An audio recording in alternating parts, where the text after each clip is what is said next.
So, look, I know I'm going to be in the vast minority here when it comes to Odessa. It's a new musical dramedy that's dropped on Disney here in the UK. Maybe it's Hulu, but I think it'll be in Disney for most places. I've seen that the critics hated this, but I'm here to say that my viewpoint slightly differs. Let's jump in. A farm girl in search to recover a cherished family heirloom, she travels to a strange and dangerous city where she meets her one true love. To save his soul, she must put the power of destiny to the ultimate test. If you watch this film and you think, well, that just felt like a music video, this comes from Jeremy Jasper, who has done a few music videos. And I would have to agree. I don't think that's a negativity on it. It just feels like a massive music video. And it sort of is.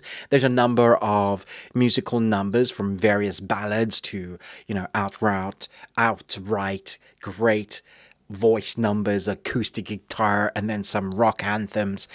And I don't know, it's going to be one of those musicals that will somehow in the zeitgeist in many years' time become a cult classic, but it's certainly going to be one that I will watch a number of times and revisit. I'm not even one that watches a lot of musicals. My friend Chris from Movies and Munchies knows that I'm not massively into them. But this one flicked all the right switches for me.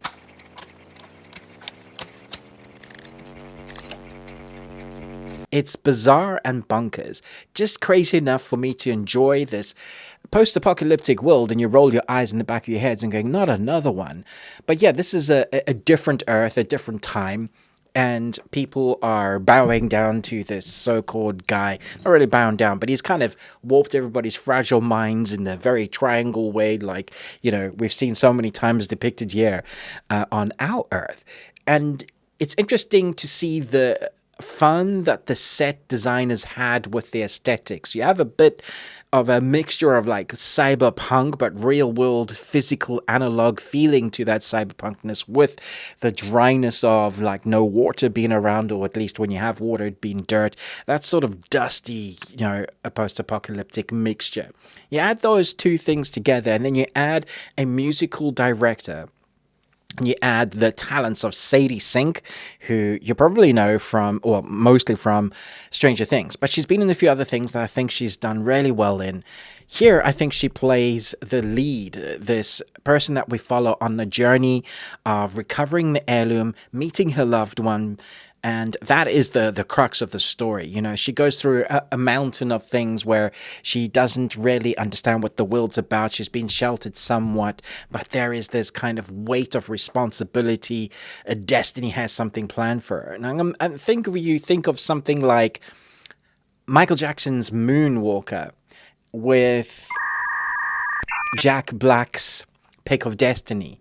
There's a bit of an amalgamation there. If you pick bits from that, I'm not saying it's good of either of those, although I don't know when's the last time you went back and watched Moonwalker. It's fun, but it's still not great. And I don't know if it ever was great, but the king of pop doing his thing. And then we have the Pick of Destiny, which again is for a niche group of people who enjoy Jack Black's comedy and music from Tenacious D. And so we have Sadie Sink here, who sings phenomenally well. Looks like she can play a guitar. I don't know if they cut that or they cheated that somehow, but it really looks like she knows what she's doing. The thing is, the film is entirely too long. For a music video, that's feature length, it's probably 40 minutes too long. It's an hour and 46 minutes, and it feels like it's 2.5 hours. That's because there's a lot of scenes that are drawn out to get us from A to B, to have certain interactions.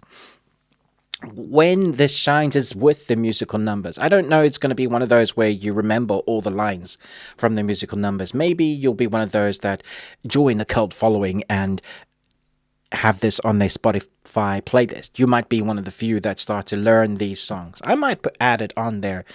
And the aesthetics might be those who love a bit of weird in their films.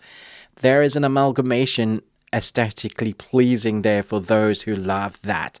So if you take a little bit of each of those, a bit of Tenacious D, a bit of Moonwalker, a bit of Stranger Things or Sadie Sink, and good talent and fun to listen to what the ballads are, I think you'll enjoy this. I don't think it's nearly as bad as a lot of the critics are saying. I understand it does feel very long in the tooth. I think there could have been other ways to explore some of the storyline, but I loved how much this film shot for the rooftops, for the fences. They went in swinging and went in wild as crazy as they could. And I love it when film does something new and different. It doesn't always hit the mark, this film, but when it does, it's really creative. It's really interesting. The sets are crazy, vibrant, feel like you're on an acid trip in a post-apocalyptic alternate Earth with some ballads that you might be humming at the end of the movie if you like this sort of thing. I didn't mind this. I'm going to give this 3.5 Nicolas Cages out of 5. You got one. Murray Bartlett plays Plutonovich, who is the sort of MacGuffin bad guy that all roads will eventually lead to him. And I think for what we see of him, he plays this character very hammily, like he's always accentuating his character. He's that crazy villain that you would see in a Power Ranger movie, way over the top, classic 80s villain. And if that was what was called for from the director, then he nailed it here. Regina Hall plays Neon Dion, who is a sort of pimp to her one true cash cow, who is a great singer and has a lot of presence. Mark Boone Jr. has a really little part in this, and I liked him for what he was in it, but I could have done with more from him. And then we have the love interest, who is Kelvin Harrison Jr., who plays Yuri Deverish, and he does have a great voice. When these two are on screen together, it feels like a somewhat forced relationship. I'm not sure I bought the romance or the chemistry, but they are acting well. They're not phoning it in. They're doing a great job. And so there's all these trade-offs, and me wondering in the back of my head is like, why am I once again going against the flow for what the critics say?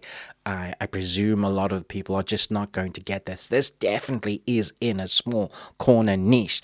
But do let me know, what is your favorite niche musical like this? Is there one that people just hate that you love? Or do you go against the grain with the critics in this one and just say, no, this is actually great. It's unique and different. Or have I lost the plot once again and you thought this was crap? Let me know in the comments. Do give me your favorite out of the box musical numbers. Thanks so much for watching, but most of all, until next time, remember, live long and Tuesday.